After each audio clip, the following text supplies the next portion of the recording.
We now go by video link to Ruth Edwards. Thank you, Madam Deputy Speaker. I think many of us will be glad to see the back of endless Zoom calls which merge into one another. One that will always remain with me was the first time that I met Des, the brown long-eared bat. It was the first time I'd seen one of these remarkable creatures close up. And he did indeed have the most spectacular ears, almost as long as his body. I was meeting Des because I'm the Bat Conservation Trust's species champion for brown long-eared bats, a species that are quite common in Rushcliffe and across Nottinghamshire, but whose numbers are in decline due to habitat loss. Sadly, Des and his fellow bats are not alone. In the UK, there's been on average a 13% decline in species abundance since 1970, with a steeper decline seen in the last 10 years. Species extinction is a very real danger for 1 in 10 species here in the UK. That's why the provisions in this bill are so important. I strongly welcome the requirement for all new developments to have a biodiversity net gain of over 10%. New homes are important, but we must do more to protect our beautiful countryside from overdevelopment.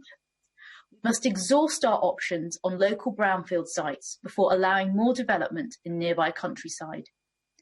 And thanks to this bill, the homes that we do build must now help to deliver rather than detract from biodiversity. This will be so important for species like bats who use existing structures for their roosts and are loyal to them. The type of homes we develop can make a huge difference to how welcome they feel.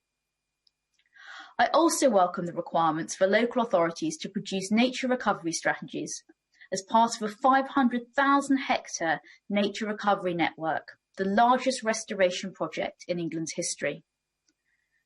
I'm delighted to hear the bill will be further strengthened with a legally binding target for species abundance. This will halt the decline in nature in England by 2030. It's a world-leading measure which will help to address the biodiversity loss we have seen in the last 50 years.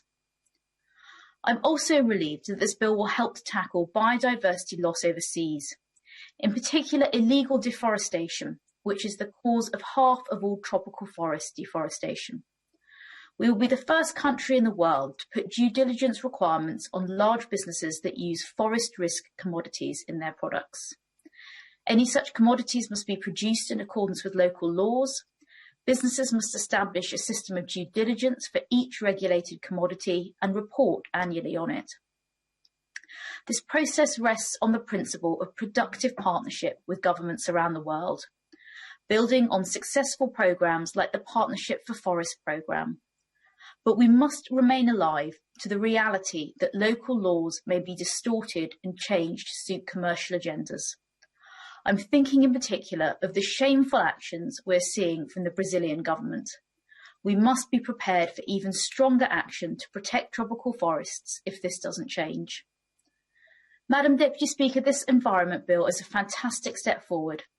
It provides a strong platform for our negotiations at the UN Biodiversity Conference and our presidency of COP26 this autumn. And I look forward to telling Des the good news that we've now passed this bill at our next meeting. Thank you.